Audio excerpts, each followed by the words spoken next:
अस्सलाम वालेकुम, मैं हूं मोहम्मद सलमान और आप देख रहे हैं प्रोग्राम स्टॉक गाला। नाज़रीन, प्रोग्राम के आगाज़ में पाकिस्तान स्टॉक एक्सचेंज से जो एक अहम ख़बर है वो शामिल करते हैं। पाकिस्तान स्टॉक एक्सचेंज ने अवार्ड हासिल करने वाली सफ़े अव्वल की जो टॉप 25 कंपनीज़ है उनके नामों का ऐलान कर दिया है। पाकिस्तान स्टॉक एक्सचेंज के जो तर्जुमान हैं उनके मुताबिक उभरते हुए कारोबारी माहौल और ज़रूरियात से हम आहंग करते हुए इन कंपनियों का इंतखाब करने के जो तरीक़ाकार है उसको बेहतर बनाने की कोशिश की गई है।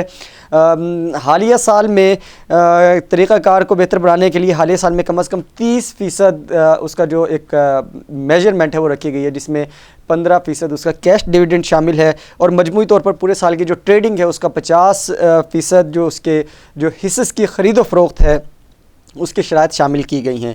उसके साथ कंपनी के जो एक्सचेंज जो पाकिस्तान स्टॉक एक्सचेंज में उसमें डिफ़ॉल्ट ना करार दी गई हो कभी भी, एक ये इसके अंदर शर्त रखी गई है और कंपनियों में शामिल ऐसी कंपनियों में शामिल ना हो जो डिफ़ॉल्ट हों, और उसके अलावा जो हालिया बरस है उसमें उसके हिस्से की जो ख़रीदो फ़रोख्त की जो लिस्टिंग है उसकी कंपनियों में शामिल हो। उसके अलावा securities and exchange commission of Pakistan के क़वाइद ज़वाबित की ख़िलाफ़ वर्जी ना की गई हो और उसकी वजह से कहीं पर भी किसी भी तरह मुअत्तल ना की गई हो। इन 25 कंपनियों को अवार्ड देने की रिवायत जो है वो 1978 से शुरू हुई है और तारीख़ी तौर पर पाकिस्तान में बेहतरीन कारकर्दगी दिखाने वाली इन कंपनियों को अवार्ड दिया जाता है। जिन कंपनियों ने दूसरे के मुकाबले में अब ये इसका जो तरीक़ाकार है उसमें जो चीज़ें मेजर की गई हैं उसके अंदर कंपनियों ने दूसरों के मुकाबले में कॉरपोरेट गवर्नेंस, ख़ास करके फिर मालियाती कारकर्दगी और शेयर्स रखने वाले की जो कदर है उसमें इजाफ़ा होने के साथ साथ दूसरे अवामिल भी शामिल हैं और एक ख़ास मियाद मुकर्रर की गई है। उन 25 कंपनियों की जो कारकर्दगी की बुनियाद है 2019 में, उसकी अगर हम बात करें तो उसके हम आपके साथ तफसीलात शेयर करते हैं। उन 25 कंपनियों का नाम अगर लें आपके सामने तो उनमें Fauji fertilizers company limited, Nestle Pakistan limited, Habib bank limited, Archroma Pakistan limited, Engro fertilizers limited, security papers limited, Palmolive Pakistan limited, Mari petroleum and company limited, Attock petroleum limited, Dawood Hercules corporation limited, international industries limited, Pakistan oil field limited, MCB bank limited, international steel mills limited, Millat tractor company limited, agri autos industries limited, Engro corporation limited, EFU, general insurance limited, ZIL limited, AGP limited, गदून textile mills limited और इसके अलावा और companies भी शामिल हैं। पाकिस्तान में जो corona virus की वजह से जो मुआशी मुश्किलात का सामना करना पड़ा, पाकिस्तान को दरपेश चैलेंजेस उनका सामना करना पड़ा, उसकी वजह से पाकिस्तान की जो स्टॉक एक्सचेंज की जानिब से इन कंपनियों की कारकर्दगी का एतराफ़ किया गया और इनके एतराफ़ से न सिर्फ अंदरून मुल्क जो ताजिर हैं वो अट्रैक्ट होंगे इन कंपनीज़ की तरफ, बल्कि बैरून मुल्क जो सरमायाकार हैं और तजियाकार और पोर्टफोलियो मैनेजर्स जो हैं वो इनकी तरफ अट्रैक्ट होंगे। इससे मुआशी और मालियाती शोबों पर मकामी ही सतह और आलमी सतह पर मस्बत असरात मुरतब होंगे। नाज़रीन, एक और अहम ख़बर शामिल करते हैं टेक्सटाइल सेक्टर से। टेक्सटाइल सनत को 900 अरब से ज़ायद मराद देने का इम्कान ज़ाहिर किया जा रहा है। टेक्सटाइल पॉलिसी जो है 2020 से 2025 तक हुकूमत को टेक्सटाइल सनत के लिए 900 अरब रुपए से ज़ायद की मराद देने की तजवीज़ पेश की गई है। हमारी रिपोर्टर के मुताबिक टेक्सटाइल पॉलिसी की मंजूरी के लिए इक़्तिसादी राब्ता कमेटी को इसकी जो सिफारिशात हैं वो भिजवा दी गई हैं। इस साल के दौरान दी जाने वाली जो मराहत हैं उसमें बिजली की कीमतों में कमी, गैस के टैरिफ में कमी, फाइनेंसिंग बढ़ाने और नई मंडियों तक रसाई की जो तजावीज़ हैं वो पेश की गई हैं। रिपोर्ट के मुताबिक टेक्सटाइल सेक्टर में को बिजली की जो कीमत है उसको 9 सेंट से कम करके 7.5 सेंट फ्राहम करने और RLNG गैस जो है वो $6.5 फ़ी MMBTU फ्राहम करने की भी तजवीज़ दी गई है। हुकूमत को पेश की गई तजावीज़ के मुताबिक टेक्सटाइल शोबे के लिए कुदरती गैस 786 रुपये MMBTU करने 2025 तक मैन मेड फाइबर 30% से बढ़ाकर 50% तक इस्तेमाल करने की भी तजवीज़ दी गई है। वैल्यू एडिड टेक्सटाइल मसनूआत पर 4% ड्यूटी ड्रॉप बैक देने और सरमायाकारी पर टैक्स जो है उसकी क्रेडिट को बहाल करने की भी तजवीज़ पेश की गई है। टेक्सटाइल पॉलिसी 2020 से 2025 के लिए जो पेश की गई है उसमें मज़ीद तजावीज़ात पेश की गई हैं। उसके मुताबिक आर्जी जो इम्पोर्टेशन है उसकी स्कीम्स को मज़ीद आसान बनाने की तजवीज़ एक पेश की गई है।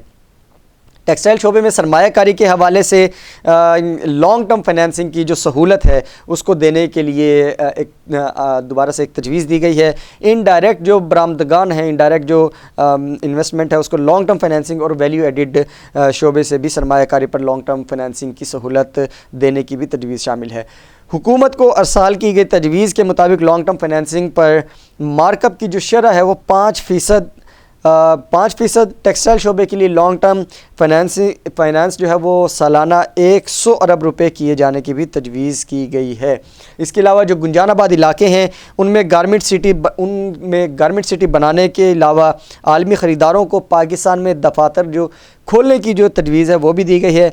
एक्सपोर्ट फाइनेंसिंग स्कीम पर मार्कअप की जो शरह है 3% बरकरार रखने की भी तजवीज़ दी गई है। ये खुशाइंद ख़बर हो सकती है अगर हुकूमत इससे पहले जो टेक्सटाइल पॉलिसी है उसका ऐलान कर चुकी है। अगर ये तजावीज़ भी शामिल कर ली जाती हैं तो टेक्सटाइल का जो एक बहरान नज़र आया था और अब दोबारा से वो एक री एक्सरसाइज उसकी होती हुई नज़र आ रही है तो उससे फ़ायदा नज़र आएगा। नाज़रीन, रुख करते हैं कुछ सियासत की सूरत हाल का। तो पहले जमात JUI के बाद पीपल्स पार्टी के जो रहनुमा हैं उन्होंने भी PDM के ख़िलाफ़ कुछ बयानात देने शुरू कर दिए हैं। धरना लाजमी नहीं, PDM धरने का फ़ैसला करती है तो पीपल्स पार्टी को भी सोचना पड़ेगा, ऐसा कहना है पीपल्स पार्टी के रहनुमा कमर ज़ुबान कायरा का, जिन्होंने दबे अल्फाज में धरने की मुखालफत कर दी है। JUI के बाद जो पाकिस्तान पीपल्स पार्टी के रहनुमा PDM के ख़िलाफ़ बयान देने लगे हैं। पाकिस्तान पीपल्स पार्टी के सीनियर रहनुमा कमर ज़ुबान कायरा ने दबे लफ्ज़ों में PDM के जो धरने की सियासत है उसकी मुखालफत कर दी है। तफसीलात के मुताबिक जमीयत उलमा इस्लाम पाकिस्तान के बाद मौलाना शेरानी और उससे पहले हाफिज़ हुसैन अहमद ने PDM की जो सियासत है ख़ास करके धरनों की उसके ऊपर बयान दिए थे। तो अब पीपल्स पार्टी का कुछ मौक़िफ़ जो है वो सामने आना शुरू हुआ है। इसके ख़िलाफ़ असम्बलियों से इस्तीफ़े देने की बात हो, सूबाई असम्बली से इस्तीफ़े देने की बात हो, कौमी असम्बली से इस्तीफ़े देने की बात हो या धरनों की लॉन्ग मार्च की बात हो, तो उसके ऊपर अब ज़रा मनफी ख़यालात आना शुरू हो गए हैं। तो क्या आपकी नज़र में क्या ऐसा हो सकता है कि जो हम सॉफ्ट NRO की बात कर रहे थे कि पाकिस्तान तहरीक इंसाफ पाकिस्तान पीपल्स पार्टी को कोई सॉफ्ट NRO देगी, कुछ लो और कुछ दो की पॉलिसी के ऊपर अमल पैरा होंगी, तो क्या ये उस चीज़ की तरफ इशारा करता है कि पाकिस्तान पीपल्स पार्टी के साथ पाकिस्तान तहरीक इंसाफ की जो इस वक्त हुकूमत है वफाक में, मरकज़ में और पंजाब और KP में और बलोचिस्तान में उसका इत्तेहाद है, तो क्या ये एक सॉफ्ट NRO की तरफ कुछ दो और कुछ लो की पॉलिसी होती दिखाई दे रही है? ख़ास तौर पर पीपल्स पार्टी को काफ़ी बातों पर एतराज़ है। ये इस्तीफ़ों की बात हो, धरने की बात हो, कमर ज़ुबान कायरा का कहना है कि धरना लाजमी नहीं। PDM अगर धरने का फ़ैसला करती है तो पीपल्स पार्टी को इसके बारे में सोचना पड़ेगा और पीपल्स पार्टी कभी भी धरनों की सियासत नहीं करती है। इससे कबल एतज़ाज़ एहसन जो कि एक रहनुमा है पाकिस्तान पीपल्स पार्टी के, सीनियर वकील भी हैं, बैरिस्टर हैं, उन्होंने भी इस्तीफ़ों की मुखालफत की थी। उन्होंने कहा था कि अगर अपोजिशन इस्तीफ़े देती है तो सेनेट जो है वो हुक्मरान जमात के पास चला जाएगा और ये एक अच्छी ख़बर नहीं होगी।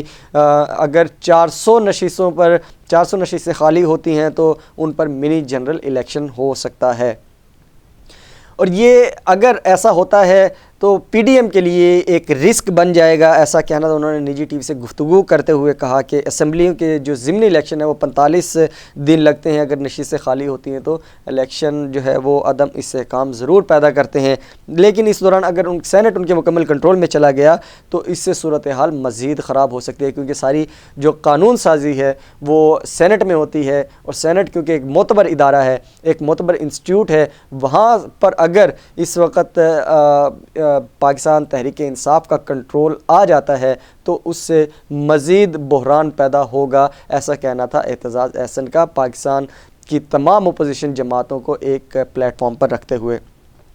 उन्होंने मज़ीद ये कहा कि 1988 की मोहतरमा बेनज़ीर भुट्टो की जो हुकूमत थी उन्होंने हवाला दिया कि सेनेट में सिर्फ 3 अराकीन मौजूद थे, बाकी सारे के सारे जनरल ज़िया और ग़ुलाम इसाक़ ख़ान के लोग बैठे हुए थे, लेकिन इसके बावजूद हमने हुकूमत चलाई थी। जब ये हमें उस तरीके से उस वक़्त नहीं निकाल सके थे तो फिर इन्होंने 58(2)B का इस्तेमाल करते हुए हुकूमत को गिराया था। इसलिए हुकूमत गिराना इतना आसान नहीं है। PDM के जलसे अच्छे हो गए, लेकिन हुकूमत ख़ुद तो नाकाम है और वो ख़ुद गिरती चली जा रही है। नाज़रीन, प्रोग्राम में एक वक्फा शामिल करते हैं। वक्फे के बाद स्टॉक मार्केट की सूरत हाल पर बात करेंगे।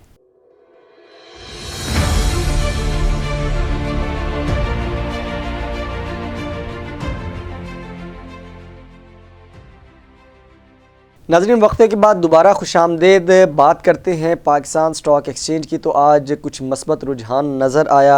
हालांकि हमने कल कहा था जो ट्रेंड चल रहा है कि हो सकता है कि मार्केट नीचे की तरफ जाए, लेकिन मार्केट ऊपर की तरफ आई आज। लेकिन अगेन वो साइड वे रेंज की सूरत हाल नज़र आई है। 181 पॉइंट्स का जो है इजाफा रिकॉर्ड किया गया आज KSE 100 इंडेक्स में। पॉइंट्स में 43,087 पॉइंट्स पर बंद हुई है। 43,216 का लेवल इसने हाई देखा था और 42,852 इसने लो लेवल देखा है।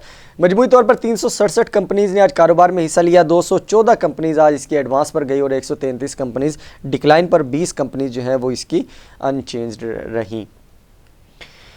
37 करोड़ का वॉल्यूम जनरेट हुआ। 37 करोड़ 89 लाख शेयर्स का आज ओवरऑल मार्केट में कारोबार हुआ। 17 अरब 73 करोड़ रुपए इसकी वैल्यू बनती है और KSE 100 इंडेक्स ने कंट्रीब्यूट किया तकरीबन 16 करोड़ 46 लाख शेयर्स के साथ। टॉप 3 सेक्टर्स की अगर बात करें तो technology and communication sector again आज भी लीड करता हुआ नज़र आया। 5 करोड़ 81 लाख शेयर्स के साथ 12 कंपनीज़ ने इसके मार्केट में पार्टिसिपेट किया। 7 कंपनीज़ इसके एडवांस पर बंद हुई, 5 कंपनीज़ इसके डिक्लाइन पर बंद हुई हैं। इस सेक्टर को अगर हम एक्सप्लोर करें आज की कारकर्दगी के हवाले से, एवेंसियोन ने अच्छा परफॉर्म किया। TPL अच्छा परफॉर्म करते हुए नज़र आई। TRG पाकिस्तान आज इसने दोबारा से शेयर प्राइस भी गेन की और वॉल्यूम भी जनरेट किए। वर्ड कॉल जो है वो नज़र आई अच्छा काम करते हुए। PTCL इसके अलावा अच्छा काम करते हुए नज़र आई है। दूसरे नंबर पर जो सेक्टर रहा वो रहा refinery sector. 4 crore 14 lakh shares के साथ 3 कंपनीज इसकी एडवांस पर बंद हुई और 1 कंपनी इसकी डिक्लाइन की तरफ गई है। इस सेक्टर को अगर ओपन करें तो इसमें हमें जो चारों कंपनीज़ है वो काम करते हुए नज़र आई हैं। अटक रिफाइनरी पाकिस्तान जो PRL है वो काम करते हुए अच्छा नज़र आई, उसने वॉल्यूम्स भी जनरेट किए और शेयर प्राइस भी गेन किया। उसके अलावा बाइको इसने भी अच्छा परफॉर्म किया है। तीसरे नंबर पर रहा cement sector. 3 crore 40 lakh shares के साथ 18 कंपनीज़ ने इसके मार्केट में पार्टिसिपेट किया। 15 कंपनीज़ इसकी एडवांस पर बंद हुई हैं और 1 कंपनी डिक्लाइन पर और 2 कंपनीज़ इसकी अनचेंज्ड रहीं। इस सेक्टर को अगर खोलते हैं तो इसमें अटक सीमेंट जो है उसने अच्छा परफॉर्म किया है, शेयर्स जनरेट किए, वॉल्यूम्स जनरेट किए। इसमें DG खान सीमेंट ये अच्छा परफॉर्म करते हुए नज़र आई। दीवान सीमेंट अच्छा परफॉर्म करते हुए नज़र आई। फौजी cement, Cherat cement, maple leaf और पायनियर सीमेंट अच्छा परफॉर्म करते हुए नज़र आए और इन्होंने मार्केट में अच्छा पार्टिसिपेट किया है। मार्केट में अगर बात करें टॉप 3 आइटम्स की तो आज Pakistan refinery limited refinery sector से, जैसे हमने अभी बताया, 2 करोड़ 69 लाख शेयर्स के साथ मार्केट में इसने पार्टिसिपेट किया। 19 रुपये 21 पैसे इसकी मार्केट में शेयर प्राइस ओपन हुई थी। 20 रुपये 75 पैसे इसका हाई रहा और 19 रुपये 05 पैसे इसका लो रहा। 1 रुपये 03 पैसे इजाफे के साथ इसकी मार्केट में शेयर प्राइस बंद हुई है 20 रुपये 38 पैसे। कल के मुकाबले में 5.32% इसकी शेयर प्राइस में इजाफा रिकॉर्ड किया गया। मेपल लीफ सीमेंट सेक्टर से रहा दूसरे नंबर पर 1 करोड़ 76 लाख शेयर्स के साथ। 39 रुपये 97 पैसे इसका मार्केट में ओपन हुई थी प्राइस। 42 रुपये 30 पैसे इसका हाई रहा। 39 रुपये 97 पैसे इसका लो रहा। क्लोज हुई है इसकी प्राइस 1 रुपये 87 पैसे के साथ 41 रुपये 94 पैसे पर। 4.67% इसकी शेयर प्राइस में इजाफा रिकॉर्ड किया गया। TRG Pakistan technology and communication sector से आज नज़र आया, कल इसने शेयर प्राइस लूज़ की थी, आज गेन की है। 1 करोड़ 62 लाख शेयर्स के साथ तीसरे नंबर पर टॉप 3 आइटम्स में रहा। 72 रुपये 20 पैसे पर इसकी मार्केट में शेयर प्राइस ओपन हुई थी। 74 रुपये 40 पैसे इसका हाई रहा। 71 रुपये 16 पैसे इसका लो रहा। 1 रुपये 12 पैसे आज इसने शेयर प्राइस गेन की है। 72 रुपये 95 पैसे पर इसकी मार्केट में शेयर प्राइस बंद हुई है। 1.56% इसकी शेयर प्राइस में इजाफा रिकॉर्ड किया गया। गेनर्स और लूजर्स की अगर बात करें with respect to share price increase और डिक्रीज, तो RMPL ने 200 रुपये आज गेन किए, 8,600 रुपये पर बंद हुआ। कोलगेट पामोलिव पाकिस्तान 78 रुपये 27 पैसे इसने गेन किए, 2,928 रुपये पर ये बंद हुआ है। वैद पाकिस्तान 77 रुपये 25 पैसे इसने गेन किए, 1,107 रुपये पर ये बंद हुआ है। लूजर्स में अगर देखें तो KSTC कोहाट सीमेंट 25 रुपये 85 पैसे इसने लूज़ किए हैं, 410 रुपये पर बंद हुआ। SCL 18 रुपये 74 पैसे इसने लूज़ किए, 231 रुपये पर बंद हुआ। MFFL 16 रुपये 62 पैसे इसने लूज़ किए हैं, 281 रुपये पर बंद हुआ है। नाज़रीन अगर बात करें एशियन स्टॉक एक्सचेंज की, तो आज मस्बत रुझान नज़र आया तमाम मार्केट्स में। 47 पॉइंट्स का इजाफा ऑस्ट्रेलिया की मार्केट में नज़र आया, 25 पॉइंट्स का इजाफा चाइना की मार्केट में नज़र आया। हांगकॉन्ग की मार्केट में 223 पॉइंट्स का इजाफा रिकॉर्ड किया गया, 437 पॉइंट्स का इजाफा रिकॉर्ड किया गया इंडिया की मार्केट में, 88 पॉइंट्स का जापान की मार्केट में इजाफा रिकॉर्ड किया गया और 45 पॉइंट्स का इजाफा रिकॉर्ड किया गया ताइवान की मार्केट में। नाज़रीन प्रोग्राम के आखिरी सेगमेंट में हम बात करते हैं इन्वेस्टमेंट पोर्टफोलियो इन्वेस्टमेंट की। तो नेट जो हमारा फॉरेन इन्वेस्टर पोर्टफोलियो इन्वेस्टमेंट है वो बनती है 2 करोड़ 20 लाख सेलिंग के साथ। फॉरेन इंडिविजुअल्स की अगर बात करें तो परचेजिंग नज़र आती है 27,56,000 रुपये की। फॉरेन कॉर्पोरेट्स के अकाउंट्स में सेलिंग नज़र आती है 8 करोड़ 89 लाख रुपये की। ओवरसीज़ पाकिस्तानी के अकाउंट्स में परचेजिंग नज़र आई है 6 करोड़ 41 लाख रुपये की। लोकल्स की अगर बात करें तो इंडिविजुअल्स खासी परचेजिंग करते हुए नज़र आए 26 करोड़ 42 लाख रुपए की। कंपनीज़ के अकाउंट्स में सेलिंग नज़र आई है 3 करोड़ 59 लाख रुपए की। बैंक्स और DFIs का जो अकाउंट है वहाँ पर हमें परचेजिंग नज़र आती है 30 करोड़ 23 लाख रुपए की। नॉन बैंकिंग जो फाइनेंशियल कंपनीज़ है वहाँ पर हमें सेलिंग नज़र आती है 2 करोड़ 42 लाख रुपए की। म्यूचुअल फंड्स का जो अकाउंट है वहाँ पर हमें ह्यूज लेवल पे सेलिंग नज़र आई है 65 करोड़ 76 लाख रुपए की। अदर ऑर्गेनाइजेशन के अकाउंट में 1 करोड़ 67 लाख रुपए की परचेजिंग नज़र आई। ब्रोकर्स प्रोप्राइटरी जो अकाउंट है उसके अंदर 26 करोड़ 68 लाख रुपए की परचेजिंग नज़र आई है और 11 करोड़ 2 लाख रुपए की सेलिंग नज़र आई है इंश्योरेंस कंपनीज़ के अकाउंट्स में। तो ओवरऑल मजमूई तौर पर अगर बात करें आज की मार्केट की सूरत हाल पर, तो मार्केट ने आज भी अच्छा परफॉर्म किया। वॉल्यूम्स ऑल्दो कल और परसों के मुकाबले में काफ़ी हद तक कम हुए, तो इतना पैनिक नज़र नहीं आ रहा, लेकिन जो सूरत हाल है इस वक्त मार्केट की बड़ी शानदार है, आराम से परफॉर्म करने वाली है, स्मूथ वर्किंग वाली है। स्मॉल लेवल पे अगर काम करते हैं, स्ट्रेटजी हमेशा मेंटेन रखते हुए कि स्मॉल लेवल पे, स्मॉल लेवल से मुराद ये है कि आप जब काम करते हैं तो ह्यूज लेवल पे इन्वेस्टमेंट नहीं करें, स्मॉल इन्वेस्टमेंट के साथ जाए मार्केट के अंदर, भले वो छोटे स्क्रिप्ट्स हों या बड़े स्क्रिप्ट्स हों। तो आप हमेशा इस चीज़ को ध्यान में रखें कि जो मार्केट के अंदर अगर आपने पेनिट्रेट करना है, मार्केट के अंदर अगर आपने इन्वेस्ट करना है, तो इस वक्त जो स्मॉल लेवल जो इन्वेस्टमेंट स्ट्रेटजी है उसको आप अगर अपने माइंड के साथ उसको प्ले करेंगे तो आपको आसानी होगी। फिर बात होती है कि सेक्टर्स की, तो सीमेंट सेक्टर, रिफाइनरी सेक्टर और टेक्नोलॉजी एंड कम्युनिकेशन सेक्टर तो ऑलरेडी परफॉर्म कर ही रहा है। उसके अलावा फार्मास्यूटिकल सेक्टर है, कमर्शियल बैंक्स हैं, उसके अलावा जो इंजीनियरिंग सेक्टर है वो अच्छा परफॉर्म कर रहा है, पेट्रोलियम सेक्टर बहुत अच्छा परफॉर्म कर रहे हैं, पेट्रोलियम लिमिटेड कंपनीज़ बहुत अच्छा परफॉर्म कर रही हैं, एक्सप्लोरेशन कंपनीज़ और फिर डिस्ट्रीब्यूशन जो सेक्टर है वो दोनों के दोनों बड़ा अच्छा परफॉर्म कर रहे हैं। आने वाले दिनों में यानी कल का दिन आखिरी दिन होगा मार्केट का, क्योंकि परसों 25 दिसंबर की छुट्टी है, तो कल भी मार्केट इस काम के साथ चलती हुई नज़र आएगी। हो सकता है कि ये नीचे की तरफ जाए मार्केट, कोई ऐसे पैनिक वाली बात नहीं है, लेकिन एक डेवलप होती है सिचुएशन, तो उसकी वजह से हो सकता है परसेप्शन डेवलप हो रही है। जो बरतानिया के हवाले से कुछ खबरें आ रही थी कोरोना वायरस के जो राइजिंग केसेस है उसके हवाले से, तो हो सकता है इस तरह की कोई पैनिक नज़र आए।